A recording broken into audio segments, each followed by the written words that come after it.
I was just. Here we go.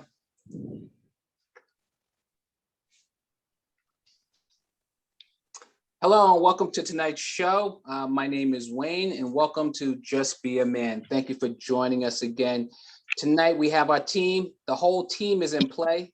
We got Charles. Yo. Steph. Yo. Mike Raboogie. What up? Chuck Nice. What's good? All right. Hey, fellas.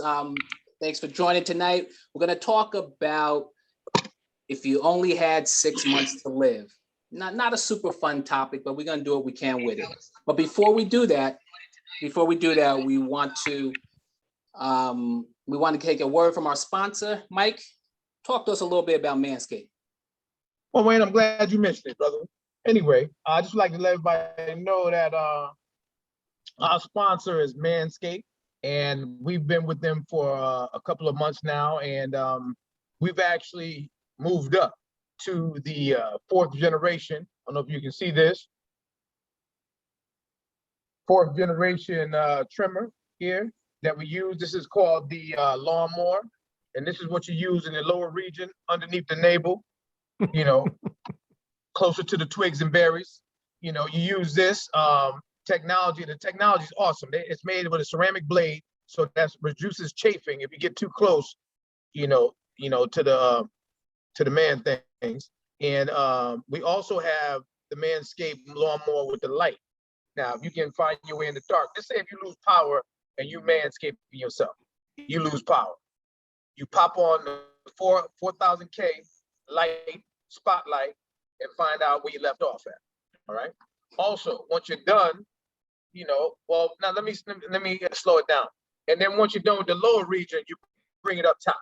You bring it up top to your nasal passages, all right? So I know a lot of people out there know that they had a teacher or even a girl who had that one gray hair or that one hair that always held on to a booger. It was just make sure that you know here, so you know you don't have any reincarnations of that type of stuff there. So they make an awesome it's called the weed whacker, and what it does, it trims your nose hairs, and it keeps you, you know, look at your hygiene and everything there, right? You know, you blow your nose a little easier and all that stuff, you know. All right, so let's move on to, we got a Manscaped Ultra Smooth package. I don't know if anybody can see that. Let me bring it back. Can you see that? Yep. That's it. Ultra Yes, sir. Smooth package, all right? And what that package contains is shaving care, but down there. So you have the crop exfoliator, and then you have the crop gel, all right? But you also come with, now, I don't know about everybody else. You know, I'm good with the lawnmower, but there's some people who want to take it a step further. You know what I mean? They want to use a razor blade. They want to take it down to the bare bone, baby smooth. You know, they don't want anybody to have any opposition just in case you happen to have visitors. You understand? So nothing wrong with using the Manscaped. You got the what is that? The crop exfoliator. You got the crop gel, and then you got the razor blade right here for that close for that close shave right there. Yo, that razor blade is something serious. Yeah, you got some, and they come with extra razor blades. What else? Oh yeah, the lawnmower. What's important about this is that you can customize your trim. So you can go for a high top fade, or you can bring it down to a Caesar. So if you want a Caesar, you know, you go in lower region, sometimes, you know, you want to bring it down where there's no opposition. You know, when you might have some, you know, like I said, if you have company, you know, you don't want the opposition when that happens. So it comes with four adjustable settings, so 1 through 4. So you can use that down there for the nether regions, for the twigs and berries. What else am I missing? Oh, the battery is awesome. The battery is awesome. You can use it prior, like almost damn near 2 weeks without recharge, you know, because of the new lithium batteries they got. And they also have other items. They have cologne. I haven't tried the cologne yet, but I'm sure that's coming in the package pretty soon. The crop mop, the ball wipe, and the ball reviver. All right. So once again, do what you can this summer. Keep yourself trim. All right. And in order for you to do that, you can get 20% off with a shipping code JBAMSKATE. JBAMSKATE. All right. So don't do it to yourself. Be clean and free. Feel the breeze. Love y'all. Deuces. All right. Appreciate you, Makra. Hey man, I appreciate you, brother. All right, Mike. Thank you. Thank you for your promo. And Oh, thank you. J Bam and Manscaped, thank you. Yeah, So, thank you. hey everyone, so one of the things that we've been doing more recently is talking about a couple of kind of current events, just some things that are going on and just some stuff that's on our mind. So really quick, obviously this is the NBA finals time, right? So any of you fans of the NBA know that there was a game 4 last night and the series is tied up. Was the Knicks? apiece. Did the Knicks? Are they playing? They did the pregame show. Spike Lee. That's true. There's always hate. There's always one. There's always hate.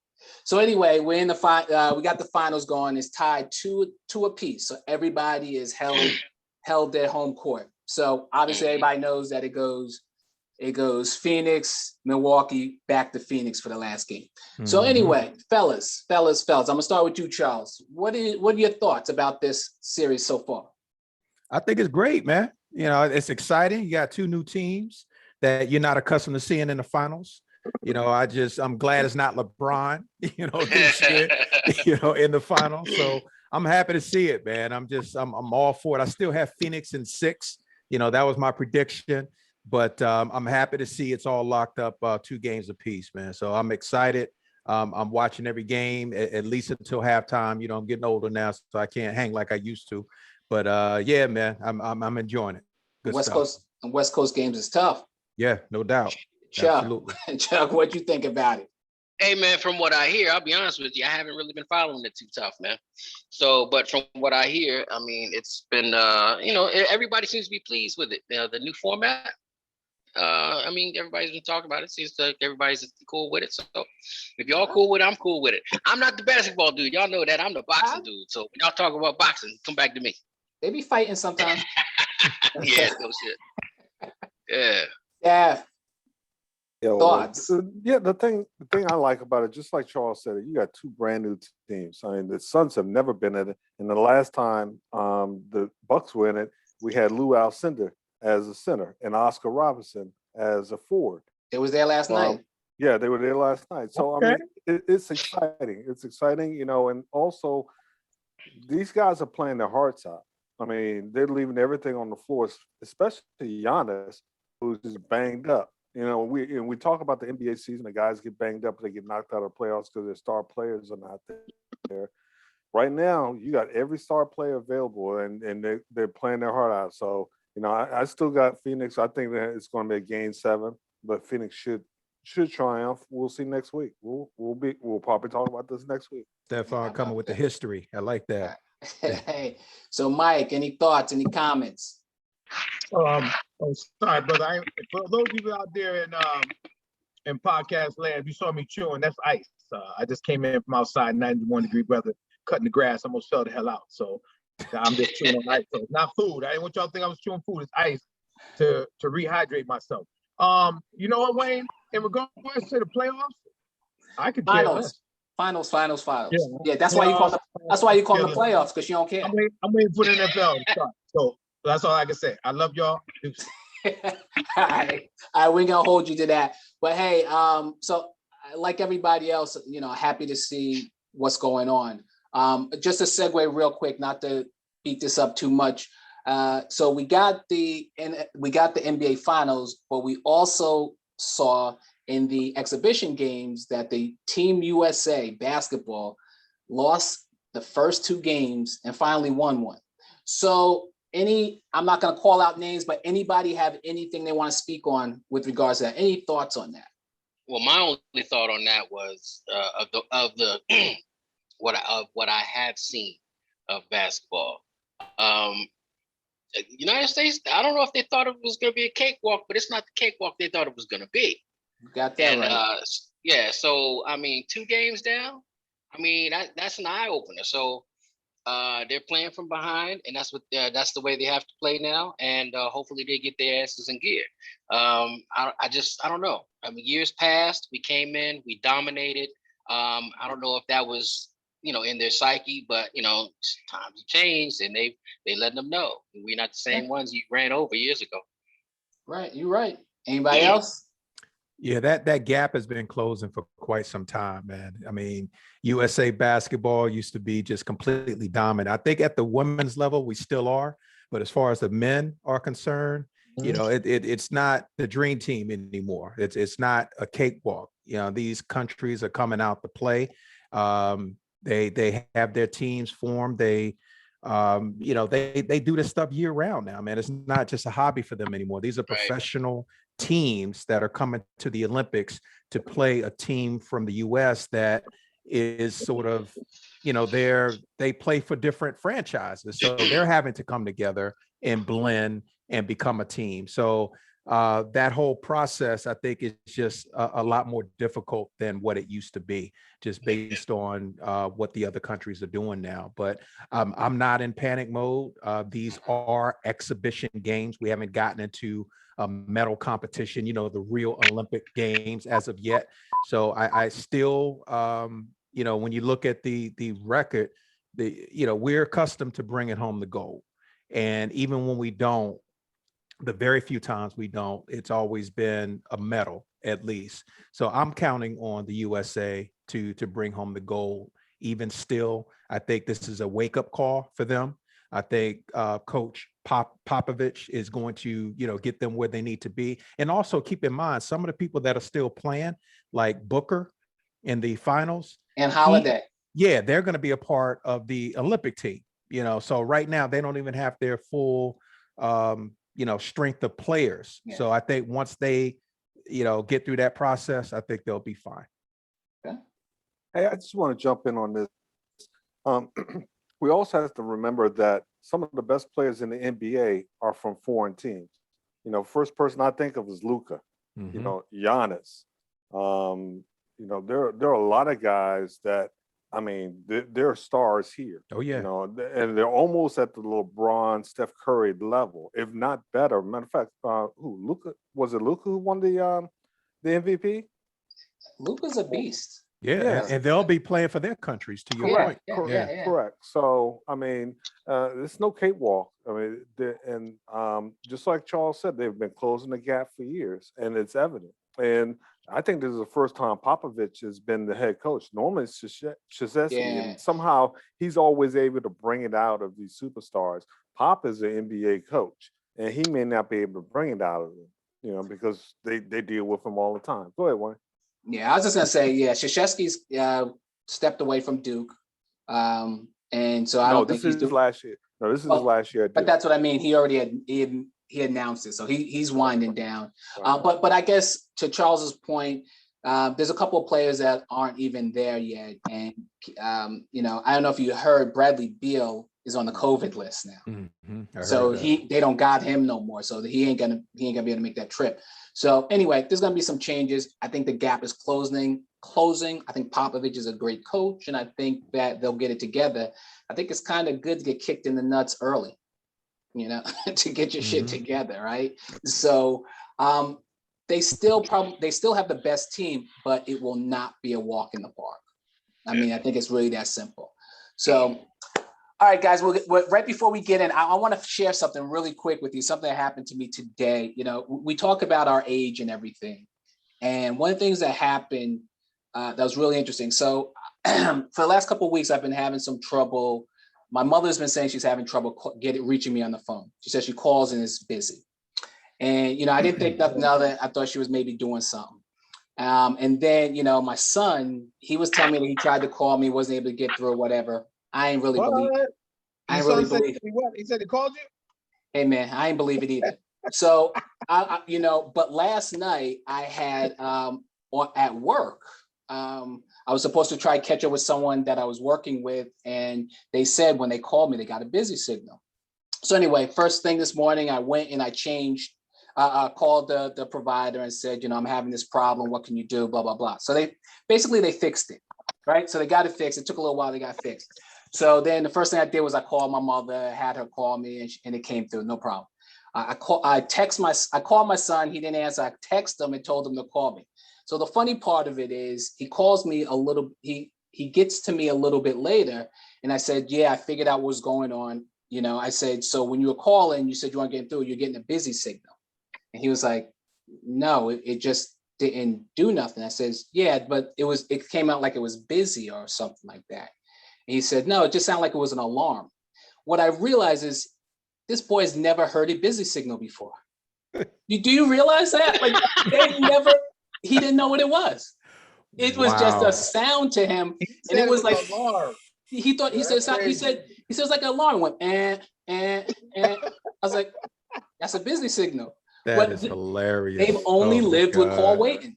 That's Yo, true. That's that's true. crazy. Uh, Oh, it's hilarious. I thought that was crazy, so I just thought I'd share that real quick, but it was kind of funny to me. But so anyway, our topic today is 6 months to live. Unfortunately, this week I got some information from a really dear friend who lost someone really important to them, who had been lost their brother, who had been going through it for a little bit. And so they're like living stuff right now, like real time.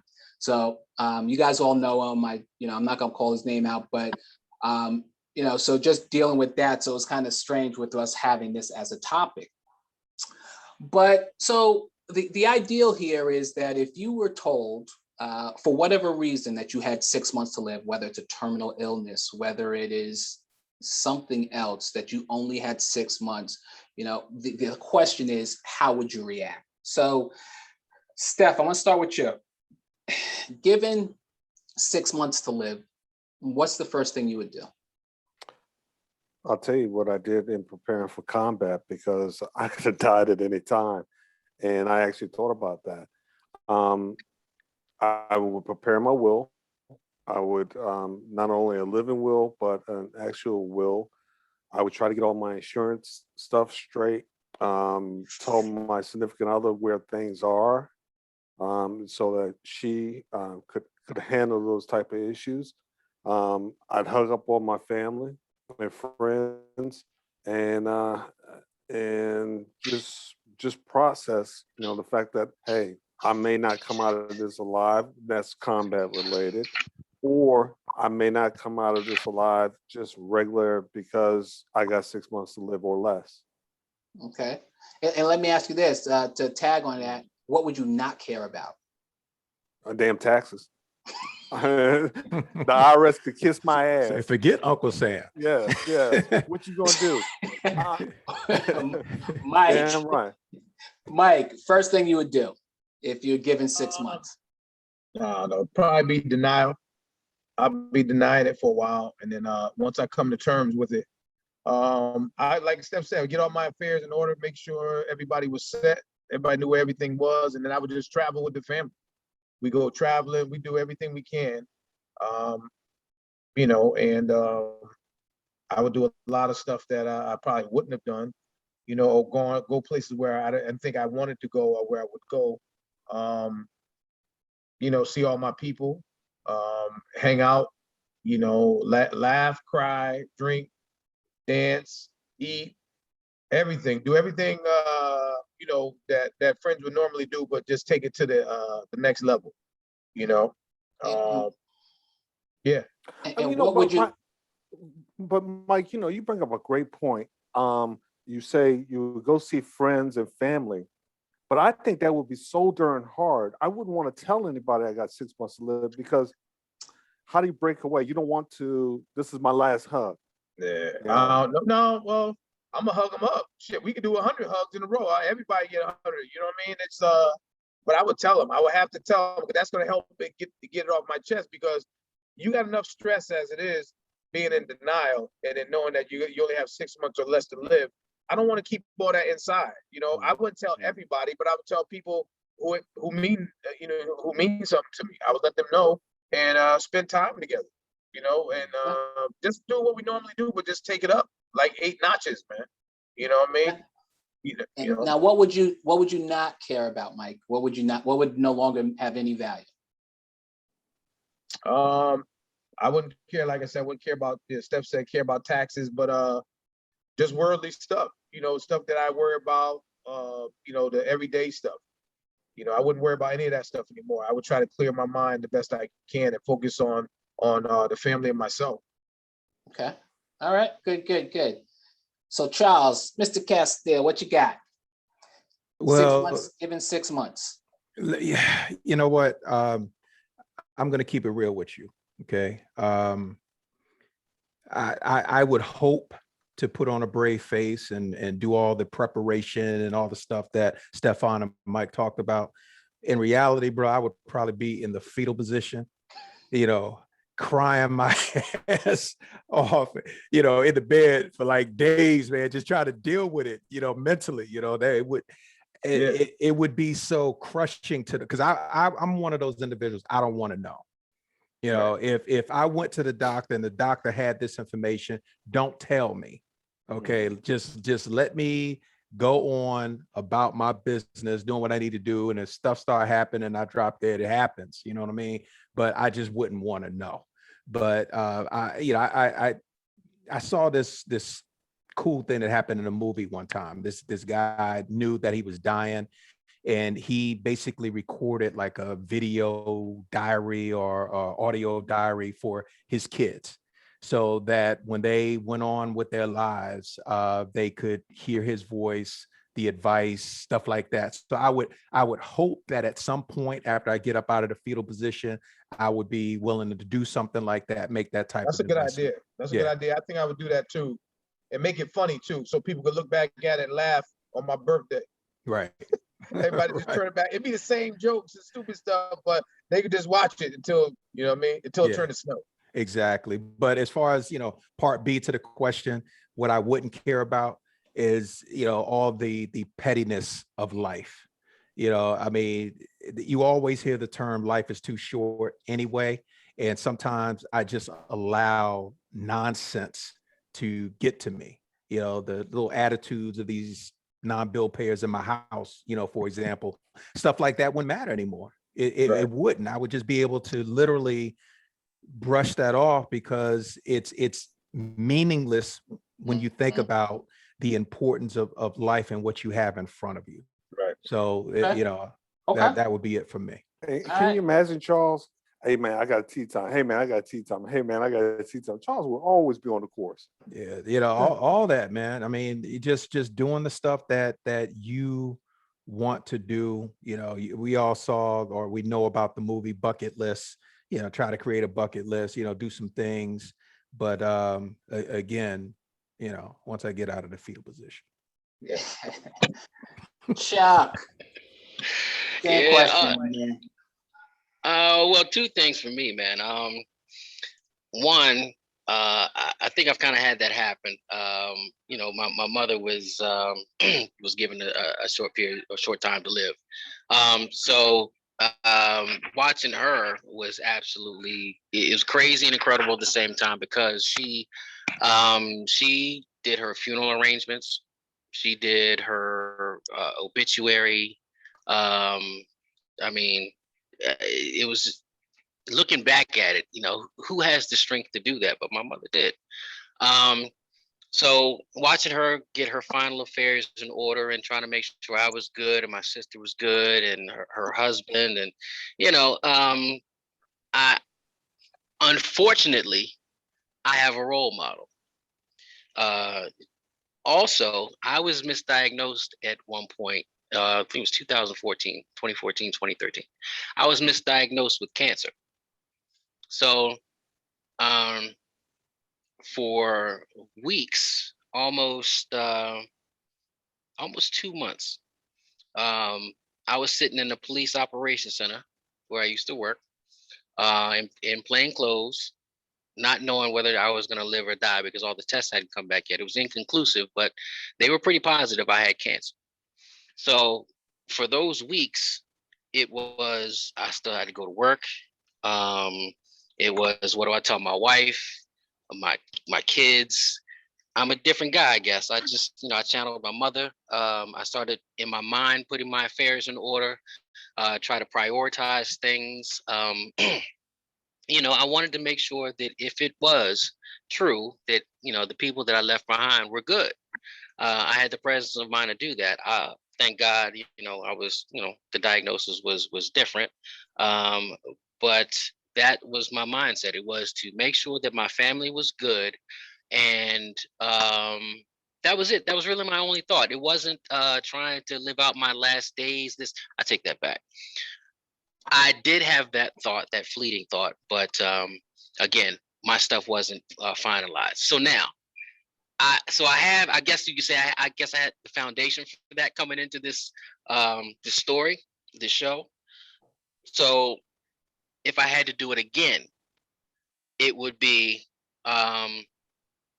the things that I mentioned, obviously trying to make sure that my family was good, put all my affairs in order, make sure that, the bills are paid and all that. And so that after I'm gone, nobody's paying bills, none of that stuff. But that's how I live my life, making sure that everybody else is taken care of. After that, after I'm sure and I feel like everybody's good, then I'll try to start knocking out my stuff. And what is that? That is, of course, travel, seeing anything and everything that I can see that was on my, like you said, bucket list. But I think the more important list for me would be to complete all the things that my wife and I over the years said that we wanted to accomplish together, but we could not accomplish together because we were entrepreneurs, we were doing our business, we were trying to build and make sure our kids were good early on, all this other stuff. So we didn't have any real time for us to do what we want.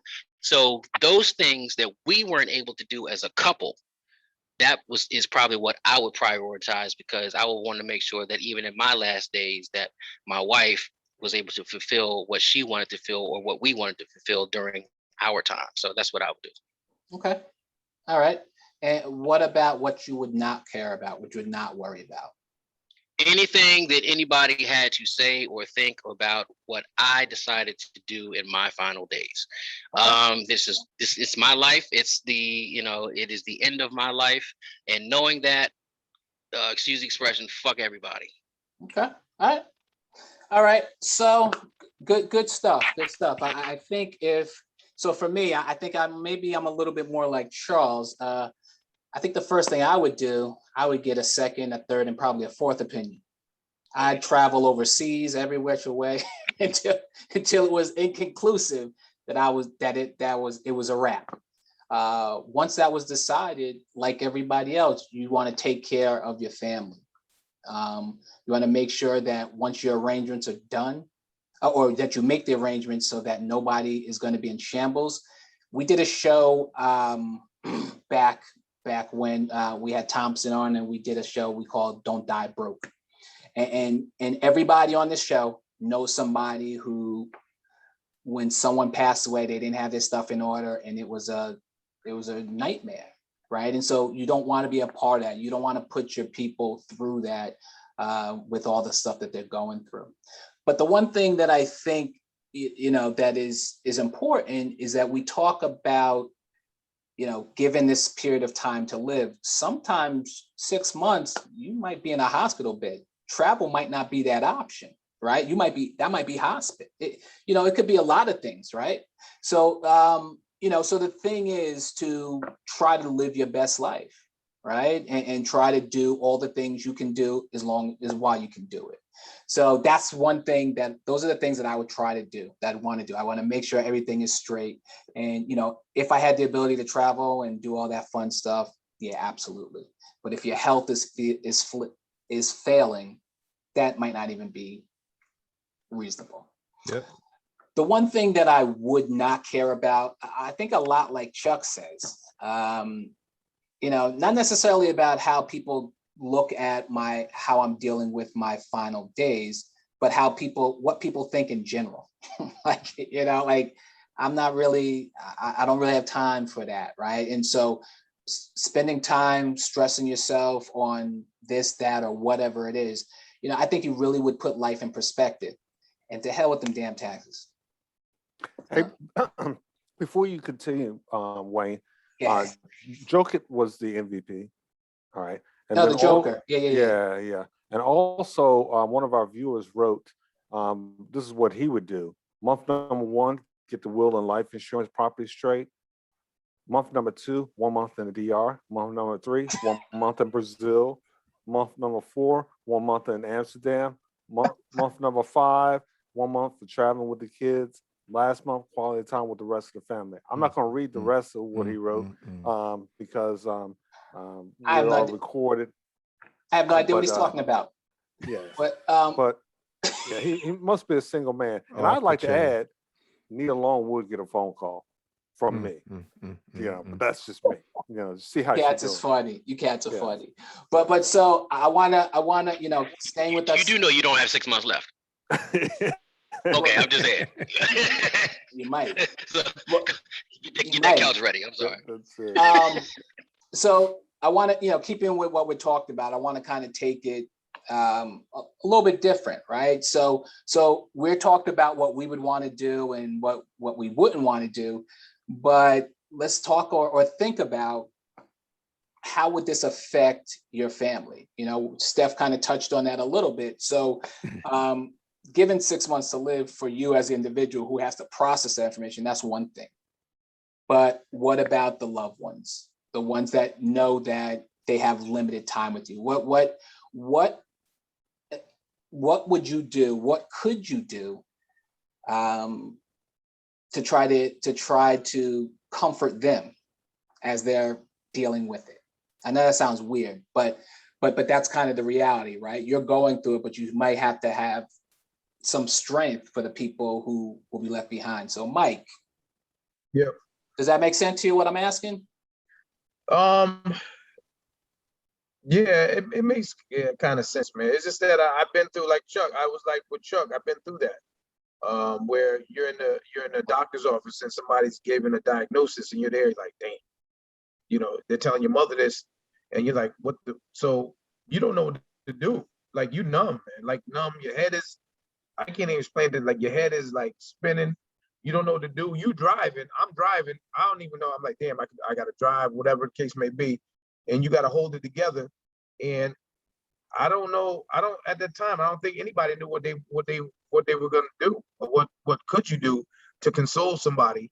You just didn't. You don't say anything, and then you try to pull it all together.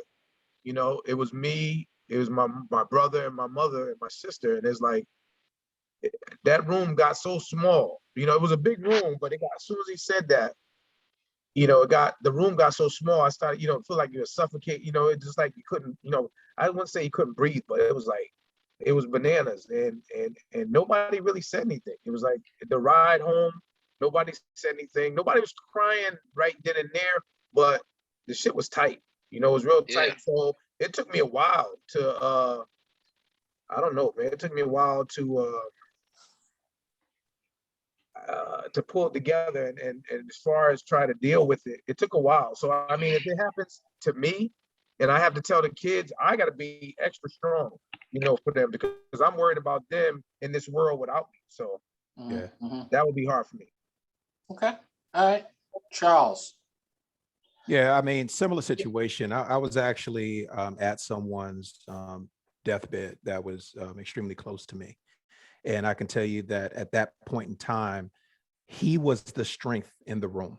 While everybody else in there was bawling, everybody else was upset, he was the strength in the room. He was the one that was strong. He was the one, almost consoling everybody else, saying, I'm okay with this. I realize it's my time. Now you need to go on, with your life. You need to live it a certain way. And so I would hope, again, that I would have that same amount of strength, because at the time I was just absolutely floored by it. It was an incredible thing to witness someone being that strong, knowing what was going on. But I can also say that this person was steadfast in their faith. So he knew where he was going. He knew it was better than where we are today. So the fact that he was able to display that, to me, again, it was incredible strength. And I would hope that would be the way that I would handle that type of situation.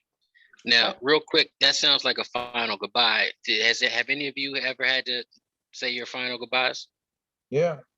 Yeah, that was mine. Yep. Yeah. My parents divorced early on, and I am a product of my neighborhood. I am truly one of those where they say it takes a village to raise. So there was a gentleman. His name is Rudolph Battle. He was my neighbor, and I, single parent. My mother be at work. I get home from school. I'm out in the streets playing instead of doing homework and stuff. My friends, playing kickball and stuff. And I'd be out there having being a kid. He would come, hey Chuck, and call me off the street, take me in the house, and he would give me what seemed like the longest lecture. Right? Your mother's working, and you're supposed to have responsibilities, and you're out here not doing, the whole 9 yards, doing what an elder would do. I hated that with a passion. I'm trying to live my life. So fast forward many years later, I've got 3 kids of my own now, and I find myself when they get in trouble, I find myself giving them the lectures that he would give me, not realizing where they came from. And I got a call that he wasn't doing well, and I was able to go and say my final goodbyes. But this is how it went. I'm at his side, and he knew it was me, and we held hands.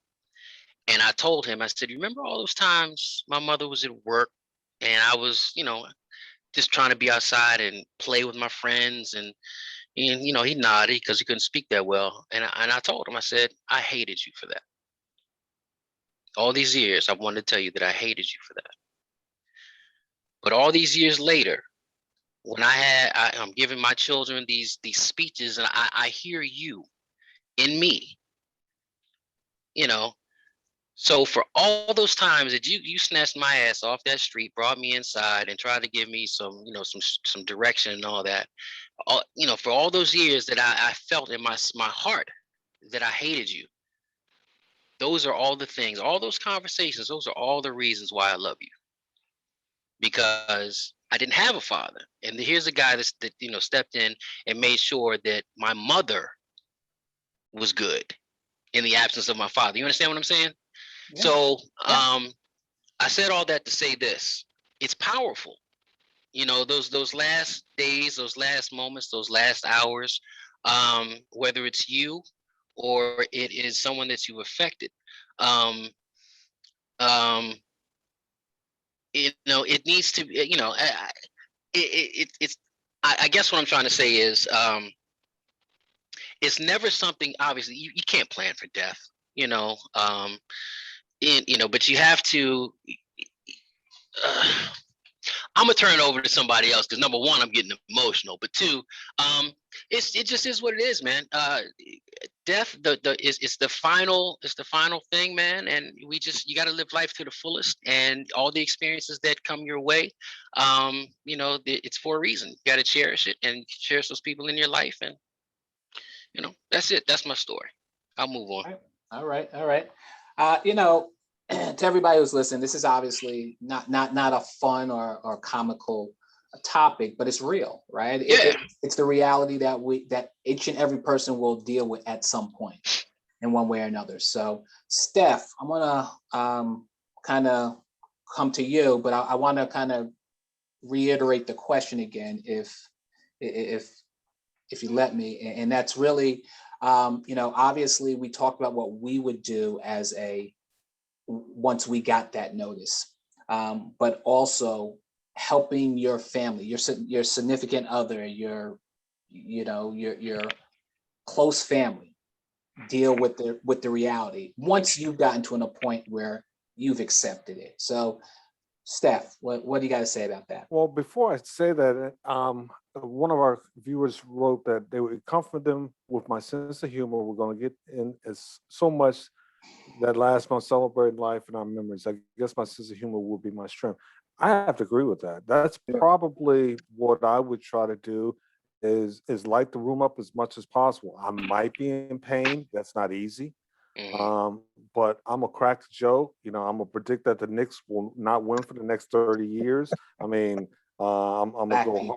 Yeah, I'm gonna go hard. With my boys as well as my Mhm. family, and then reassure them that I shouldn't have made it to 30. Definitely shouldn't have made it to 40. It's a blessing that I'm 53 and I made it this far. Because we know of family and friends that have died when we were elementary school kids. And Mhm. and it seemed like in high school, every year someone died of a car accident or something while we were in high school. you know, and then the wild things that we did, well, allegedly at Morgan State University, and you know, just experiences. So I will do my best just to say, hey guys, I made it much further than some, and I'm blessed to be here. Let's not be Debbie Downer. Let's enjoy Hmm. life. Let's watch that movie. Let's swing one more time, Mhm. and get through the day. So that's how I would handle it, Okay. the best I could. Even Yeah, in no, even in your final days, your final hours, love is a strong thing, man. You don't want to see anybody around you hurting. Right. Yeah. Correct. Even if you're the one that's going away, you going away is the hurt. Mhm. But so you find it in you find that strength to tell the people around you, yes, I'm going away, but don't be sad. It's okay, dude. Remember what we did? Mhm. So you find that strength to help the people around you, even if you're the one that may be ultimately meeting your demise. I mean, I would bring up. You remember that time Mike put a damn firecracker in my cigarette, and I'm going down the road. You know, those type It of was a things. load, man, a load, not a firecracker. I'm not trying to Mhm. blind you, brother. I was just trying to destroy you in front of your cigarette. And listen, So- I'm not gonna put a firecracker in your cigarette. I might put a load up in there to blow the front off, but not anything else. But real quick, I know we gotta go to other people. Chuck, I disagree with that part, man, because the part you said about trying to get them to be focused, man, I'm telling you, the love is there. They're gonna be some boo-hooing, they're gonna hold you tight. You might not be able to move. I mean, you gonna have them people there, especially your girls, your wife. I'm telling you right now, we can say that all we want and try to be the strength, whatever, but they gonna listen. If they love you, they're gonna fall apart. I'm gonna tell you right now. Oh So yeah, you yeah, know, yeah. so I just had to say No, that I'm part. just talking about you being the strength in the room. That's usually what happens. The person that's about to go, everybody else is boo-hooing and crying, and one, you don't want to hear that. But two, you don't want the people around you to hurt. You know that you're leaving, and you don't want nobody to hurt, man. So It's tough. and it's So- obviously it's different for everybody, but Yeah. I'm not talking about if you're in the hospital bed and you're bedridden. I'm talking about if you're able to have a rational conversation with your family. Hey, here's the diagnosis, and they saying I got 6 months. I just want to let y'all know, business as usual. I love you. We're gonna keep, we're gonna work together. We're gonna try, the typical stuff people say. Right. Yep. And so, what I would say is, again, once you get yourself, for me, once you get yourself to a place where you've accepted it Right. and you've dealt with it, and I don't know how many of those days or those 6 months is going to take to get there. Mhm. But then your goal, or my goal, would be to make everyone, as everyone here said, make everyone feel all right about it. The reality is the reality. We all know what it's going to be at some point. The one thing that's really interesting is that when I was thinking about this 6 months to live thing, you kind of always hear about it in the movies or in the news or something crazy like that, where someone was given 6 months to live. But the reality is that for each and every one of us, at some point, there will be only 6 months to live. We won't know it. Yep. We might Right. not someone might not tell us that. We might not get a diagnosis of something, but that is a reality. So to me, what I want everyone to get out of this is that, you have to make the best out of it. All the things that we're talking about here, all the things that we're saying here, this is what you need to do, as if you did have 6 months to live.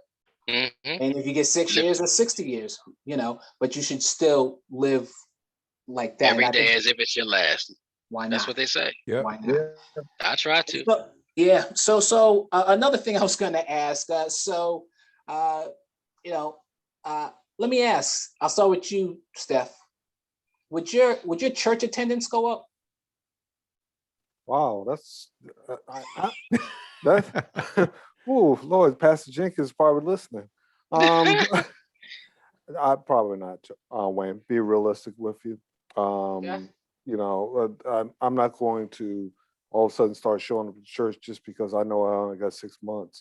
I have to live my life the way I live it, and accept the faith that I have. And yes, I would attend a couple times, but maybe not every Sunday and Tuesday and every Sunday and Tuesday and during the week. I don't think so.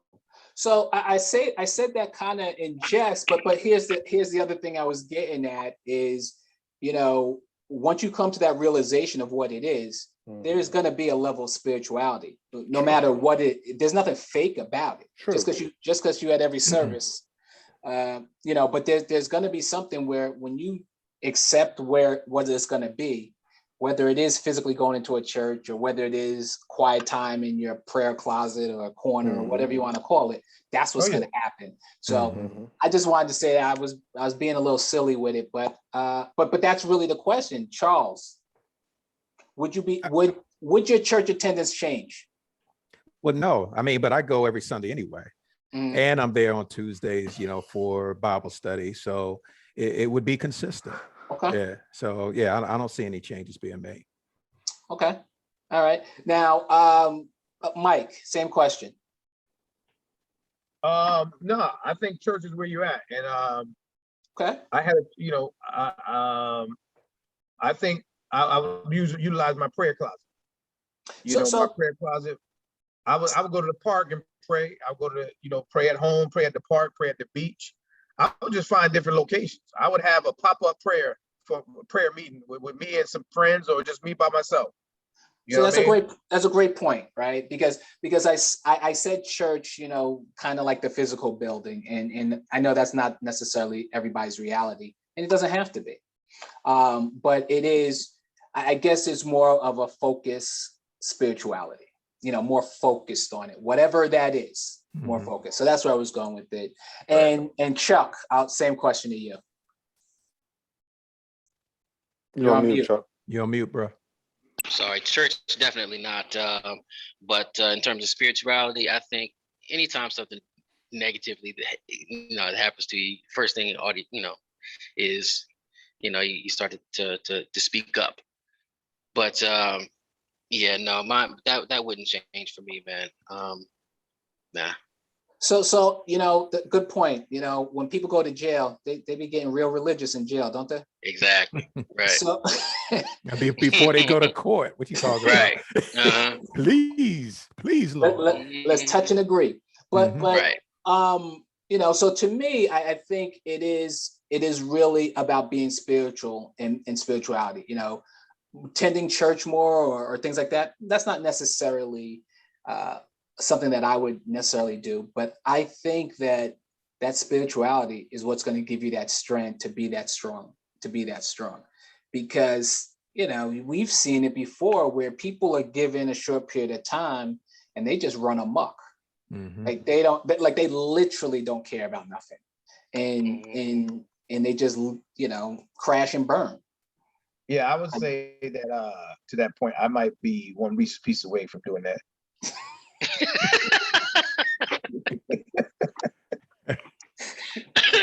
So I'm just keeping it real. I might be in some trouble. I might be, I'll say, yo, man, I'm coming down there. How you getting there? I don't know. I don't know how I'm getting there. I don't know if I'm driving, flying, hitchhiking.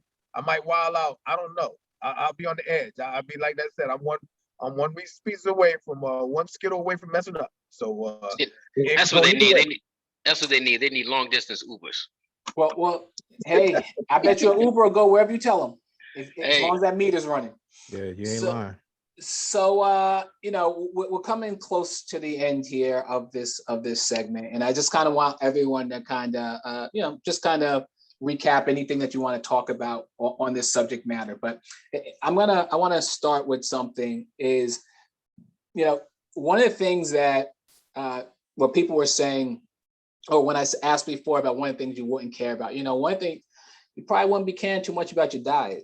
You probably wouldn't be caring too much about exercising. You probably wouldn't.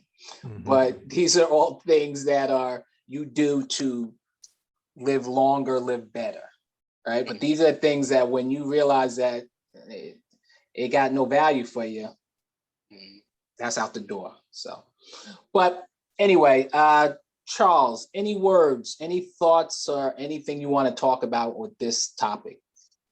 Nah, I just, I think it was a great topic, and it underscores the importance of, just living your life to the fullest, each and every day, and trying to get rid of the pettiness, to the fullest extent possible. Also, Chuck was an incredible inspiration for all of us, back in, I think it was like 86, 87, when, he announced that his bottom lip had like 6 months to live. Yeah, I mean, the strength that dude showed. I mean, That's Oh, he got me on air too. He got me on air. hats off to Ooh, you, Chuck. boy. Hats off to you, Chuck. Yeah, Hey yeah, man, hey, that was- I'm a that was survivor. What incredible. can I tell you? All right, Chuck. I will. Bastard. I'll give you an opportunity, Chuck, to say any thoughts or any comments you have with regards to this subject. Yeah, as far as thoughts and comments, Charles, you're an asshole. Oh, you got me on there too. Hey, look, it's not even bad if you got me. It's bad I don't have a comeback. But you So, will. You will. Oh, no doubt. Yeah. Look, I'm going to as soon as this is over. Trust me, I'm breaking out the notebook, brother. But look, as far as death is the final step, man. It's the final notice. So 6 months to live. For me, I'm not saying throw caution to the wind. Although I probably would. I would live as well as I could live within my means. And I would do everything that I could possibly do in my last days within reason, and just try to spend it surrounded by family, love. And that's the way I want to go out. I want to be surrounded by love. I'm a giving person. I try to give, and the only thing that I want to take with me when I leave here is love. You can't take anything else with you. I just want to take that feeling with me, if I can. So that's it for me. Okay. All right. I appreciate it. Steph. Yeah, I'm real quick because I know we're cutting on time. I could get off this podcast and die within the next 5 minutes. I could only maybe possibly have 6 months to live, or in 47 years, I'll be 100 years old. So realistically, most likely I will have passed. So live life to the fullest, as Charles says, and chase your dreams while you can, and enjoy life because you only get one. All right, Mike. Yeah, brother, I was thinking about it. I think I'm gonna do the Triple L tour. Live, love, and laugh tour.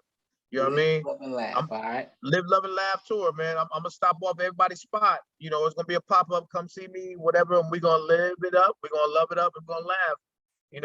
And we're gonna cry too. We probably gonna get that out of the way first. But once we clear out the tissue box, we're gonna keep it moving, man. We're gonna definitely keep moving. Mm-hmm. All right. So I guess what I would say, just reiterate what everyone's saying and what I said a little bit earlier is no one really knows the date of time, right? And sometimes when you have these, well, Charles does because he comes with a born on date.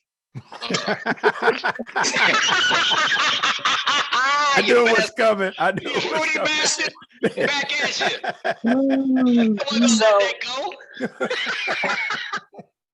So the reality is that you don't want to have any regrets. You want to live your life the best way you can. So the reason we talk about this subject, it's a heavy subject, but what I hope everyone gets out of it is you have to live like it's your last, as Chuck said, or live like you only have 6 months left. So that when someone tells you got 6 months, you're like, damn, I ain't do nothing I was trying to do. Do it now. Yep. Take care of your family, take care of yourself, and make sure you're living the best life you can, right? And I think that's all that we could ask for. So that's what will make it easier to be that strength in those final days, because you're like, I did what I was trying to do. I accomplished what I was trying to accomplish. Go ahead, Part of Chuck. that is I was just gonna say, and part of that is being kind. Be kind, man. It doesn't cost a thing to be kind to others. Yep. There you go. So on that note, I want to thank everyone for listening to us on another episode of Just Be a Man. Please check us out on all of our social media platforms, all the podcasting platforms. We're everywhere you want to be. We have a website, jbampod.com. We're all over the place, and we really appreciate those that are following us from many, many different places. And we're going to continue to do this the best we can do as long as we can. And again, Mike, take us out.